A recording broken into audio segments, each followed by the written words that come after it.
The Democrats make a baffling move in a bid to win back the youth vote. This is a suggestion via a channel member. Let's jump into it, guys.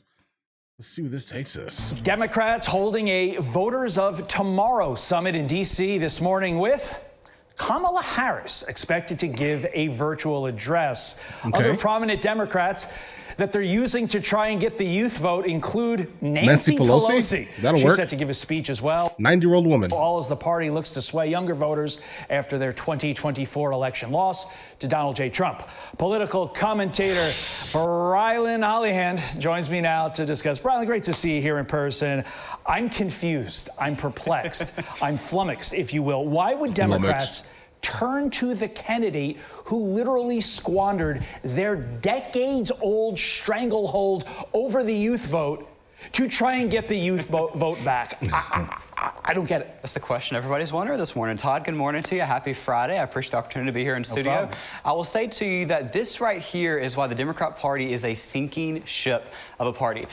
Gen Z put Kamala Harris in the trash heap of history right next to Hillary Clinton last November. Why the Democrat Party would think to pull her out of that trash bin of history and try to have her win Gen Z back over? The Democrats had this monopoly on Gen Z prior to this election. Thankfully, they ran Kamala Harris, and the Republican Party broke that monopoly. I have some advice for the Democrats this morning. Please run Kamala Harris again. Please keep paying her to give speeches. Please keep sending her to college campuses. We beg you. We would love to see a Kamala Harris-J.D. Vance matchup in 2028 because we would steamroll her. It would be a bigger defeat than we saw in 2024, and I would love to do that. It would make my job easier. Please, Democrats, please bring Kamala Harris out more. We would. Okay, bro. No. Listen. That's not the matchup. That matchup absolutely is intriguing, right? Bringing Tampon Tim back. That's cool, right? But no. It's definitely Kamala Harris and Gavin Newsom. Do that. Just for the memes. The internet will absolutely go crazy. Please do that just so we can make fun of them. I'd love to see her talk more about yellow school buses. I hear what you're saying about Kamala, and I definitely agree. I don't understand the choice.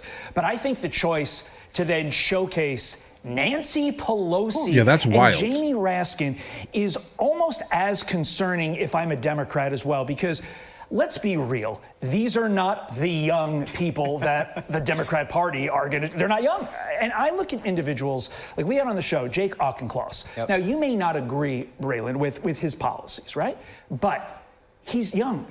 He communicates well, and I think you go for your Moskowitzes, you go for your Auchinclosses, and you really try to get that center. It seems the Democrats aren't doing that. What are your thoughts? No, they're not at all. Last time I was at the Capitol, Nancy Pelosi was walking around with her walker, looking like she should have been in a retirement home 10 years ago. Really? She was. Are you being serious? I'm fully serious. Bro, I told you. Why are you bringing this 90-year-old woman?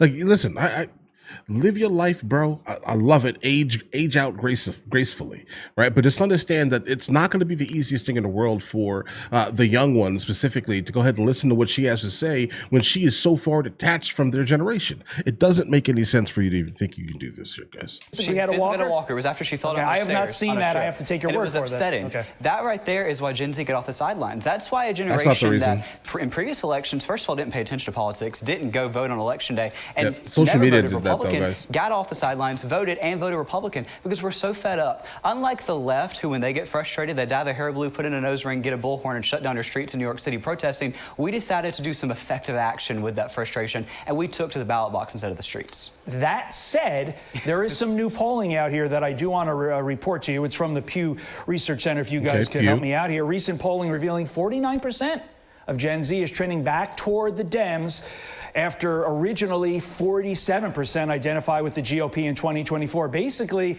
in a nutshell, that poll shows Republicans had a lead, and now they don't. Should Republicans be concerned with their command of the youth vote? Not at all. I'll say this. I've spoken on 20 college campuses this year alone, and that is completely false. I've seen the students. I am a student starting. I don't know, bro. Like, listen, I get it. Your anecdotal evidence can dictate that something is false, sure, but I definitely would rather believe Pew Research, just to be honest here, okay?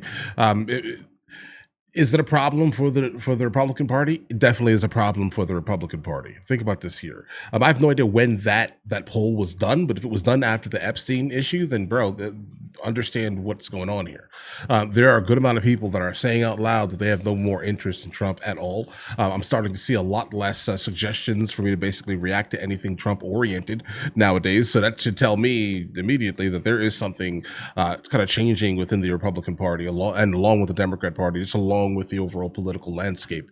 It is in fact changing after this Epstein thing. Trump did not understand what he did, I'm guessing. Next week, I can say that this is the furthest thing from the truth.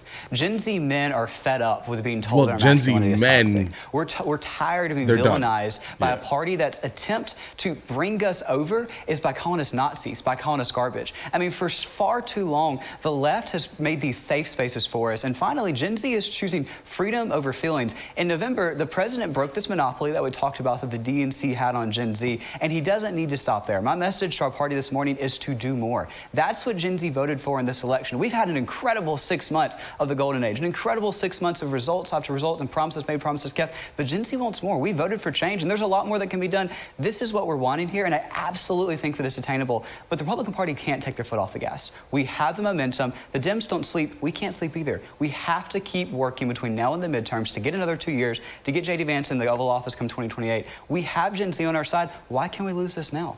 Yeah, anecdotally, I mean, you're on the ground. You're actually doing the work. Anecdotally, I have one example that was just from this week, talking to a liberal dad, a friend of mine in liberal Connecticut. He said his kids are all conservative, and that shocked me. I thought that was huge. interesting. Speaking of being on the ground, you're going to college next month. You'll be okay, guys. Yeah, I've definitely noticed that there definitely has been a shift in a lot of the boys that are growing up nowadays. Oh yeah, they're done with it. You know, we have a massive like gender-based like war that's kind of brewing, that's kind of going on. You know, there are a lot of things that are happening with women these days that make it seem that men, I guess, are not really interested in dealing with some of these women that are evolving, let's say, you know, in this day and age here, at least. And they are completely angry, you know, the men at least, and they really have no interest in any, you know, in doing anything. I'm trying to be nice here, guys. I'm trying to dance around things because you guys, I got in trouble last time this topic came up. But either way, the thing is, we have to kind of get to the point where the men and the women can kind of come back together and we can kind of fix a couple of things. But until that time, I do not see men, specifically young boys, going and chasing, let's say, the Democrat Party that again, like you said here, calls men evil. None of the policies that they're basically putting out there really are going to benefit men in any meaningful manner. Instead, it just props up women, right? That's all that the Democrat Party basically is these days. And with the gender war that's kind of going on right now, I can imagine how they have no interest in dealing with a party that exclusively only promotes women. Only. It's the women's party now. I'm starting to see people in the comments basically call it the Femocrat Party, because that's what it is basically in their heads, right? But either way, guys, let me know in the comments what you guys think. Do you think that the Democrat Party is going to be able to actually pull back any of these votes that they have lost over these last decade, guys? I don't think so. I'll be honest. Like, there are a lot of other things that need to actually change before you know, these things kind of come back into the pieces, into the puzzle, basically, guys. Right? But all right, listen, guys, you guys all have an absolutely amazing day. If you guys are new here, please like and subscribe. In the meantime, I'll catch you guys later.